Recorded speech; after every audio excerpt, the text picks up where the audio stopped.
وقام قايل لي يا عم انا تاجر، ده انا اجيب كونتينر تاني احسن، العقارات دي ما بتجيبش همها، وقام عامل لي بيدو كده. عمل كده؟ اه والله.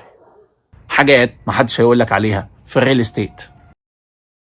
الفلوس بتجيب فلوس. خليني اكلمك بمبدأ التجارة، سواء انت تاجر او داير في السوق وكده. معروف في التجارة ان المستورد او اليد الاولى هو اكتر واحد بيكسب في رحلة وصول البضاعة، من اول ما كانت في كونتينر في المينا لحد ما وصلت لايد الزبون. وبيجي بعديه المورد الكبير اللي بيبقى اليد التانية، هو اللي بيوزع لتجار الجملة الكبار، اللي بيوزعوا للتجار الاصغر، واللي بعدها بيوزعوا لتجار التجزئة. في السلسلة دي كلها معروف ان كل الناس دي بتكسب، ولكن بتكسب بنسب مختلفة، ولكن مكسبك يزيد اكتر كل ما كان مكانك في السلسله دي اقرب لمصدر البضاعه. نفس الشيء في العقارات. خليني اوضح بمنتهى البساطه ان اكتر واحد بيكسب في معادله الاستثمار العقاري هو المطور، اللي هو بيشتري الارض وبيسعر الوحدات والفايده وبيقول هقسط لك على كام سنه وبيطلع المكسب اللي هو عاوزه. مين بقى اللي بعده؟ اللي بيشتري جزء على بعضه من المشروع او عدد كبير من الوحدات، فده غالبا بياخد تسهيلات اكتر سواء في السعر او في طريقه السداد. بالبلدي كده بياخد حته زياده بتميزه عن اللي اشترى وحده او وحدتين وفكر يسيلهم بعد كده. فخلينا نقول من تجربه عمليه ونفكر بطريقه التجار اللي بيقعدوا معايا ويقولوا لي يا مصطفى التجاره بتكسب اكتر بكتير من الاستثمار في العقارات. على فكره التجاره بتكسب فعلا، والتجاره شطاره، بس دايما